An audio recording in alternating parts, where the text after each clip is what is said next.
Wait, is that Danny's tractor? What's it doing out here?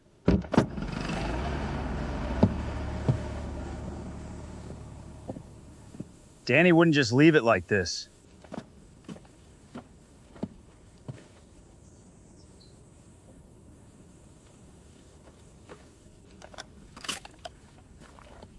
Dispatch. Start another unit to my location. I generated this 32-second sequence by combining 4 separate 8-second clips using this workflow. You can download the workflow through the Google Drive link in the video description and the pinned comment. The consistency Minimax H3 maintained across these 4 generations is genuinely impressive for an open model that can run on consumer hardware. Now I'll explain the exact method I used to create the sequence. In this video, I'm only covering how to use the H3 reference to video workflow. If you need a complete guide to installing and running Minimax H3 locally with ComfyUI, watch my previous video first.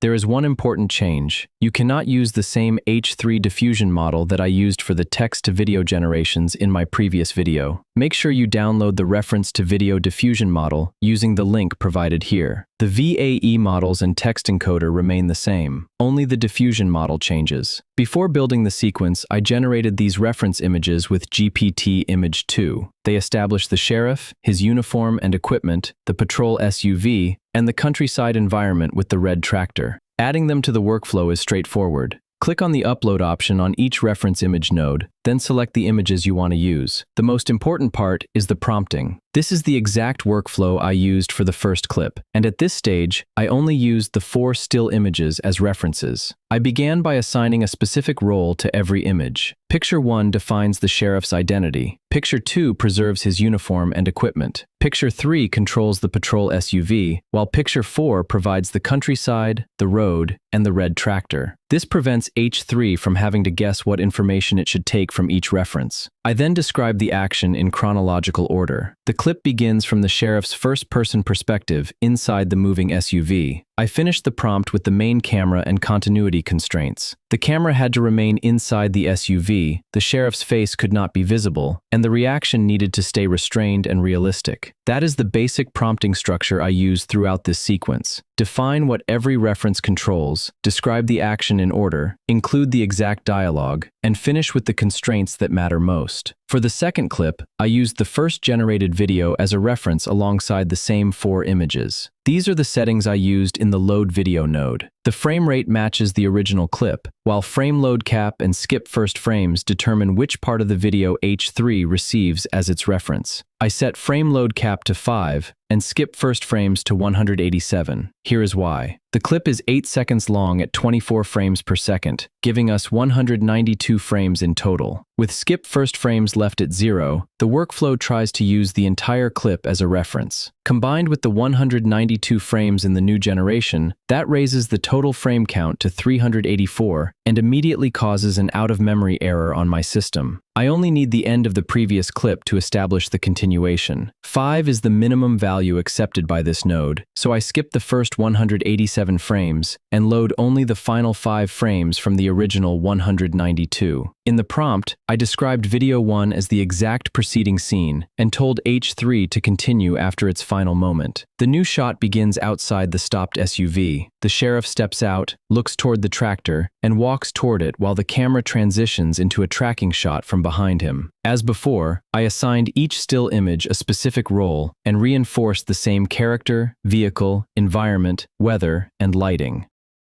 For the third clip, I replaced the video reference with the newly generated second clip and kept the same 5-frame continuation method. I followed the same process for the fourth clip, but this time, I encountered a spatial continuity problem. Dispatch, start another unit to my location. I wanted the sheriff to radio for backup while slowly backing toward his SUV, with his other hand resting on his holstered sidearm. However, the previous clip no longer showed the SUV, so H3 did not know exactly where it was parked or which direction it was facing. When I tried a normal continuation, the model changed the SUV's position. I could have described its approximate location in the prompt or added a 5th still image. However, because I wanted to test the reference system itself, I added the first generated video as a second video reference. Its ending clearly shows the distance and spatial relationship between the SUV and the tractor. I assigned the two videos separate jobs in the prompt. Video 1 controlled the sheriff's current position and the continuation of the action. Video 2 was used only as a spatial reference for the SUV's exact stopped position and orientation. The sheriff quietly calls for backup, keeps his sidearm fully inside the holster, and cautiously backs toward the correctly positioned SUV while scanning the surroundings. With those reference roles clearly defined, H3 nailed the shot on the first attempt. Now check out these additional generations and the reference sheets I used to create them.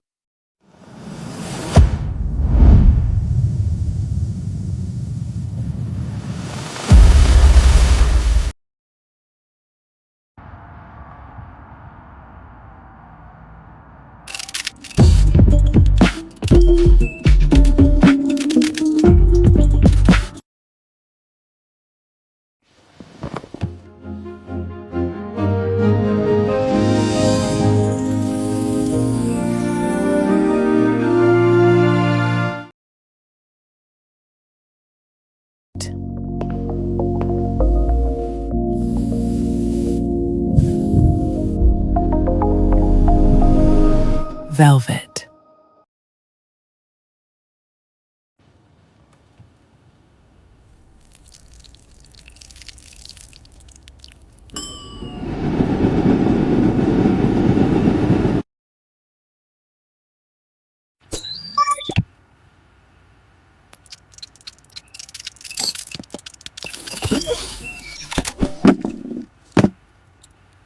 As you can see, H3 can handle a wide variety of scenes with strong reference consistency.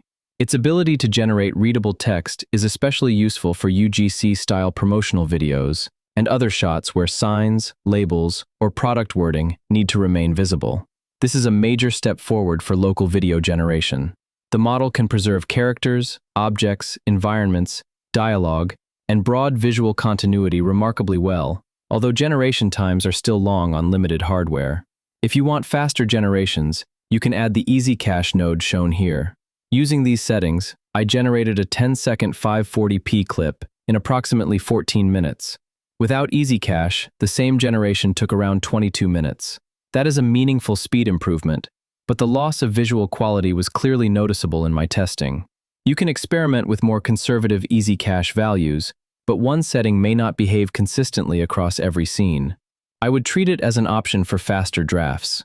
For an important final clip, I recommend disabling it if you can clearly see the quality degradation. The other major limitation for 8GB VRAM users is resolution, especially when generating longer clips. Distant faces can lose definition at lower resolutions and completely break the immersion of an otherwise strong generation. You need to understand these limitations alongside the model's strengths. Each clip takes time to generate on limited hardware, so careful reference selection, clear role assignment, and precise continuation settings can save you from wasting a long render on an avoidable mistake. Let me know which H3 workflows you would like me to cover in upcoming videos. Leave a thumbs up and subscribe if you found this tutorial useful. Thanks for watching, and I'll see you in the next video.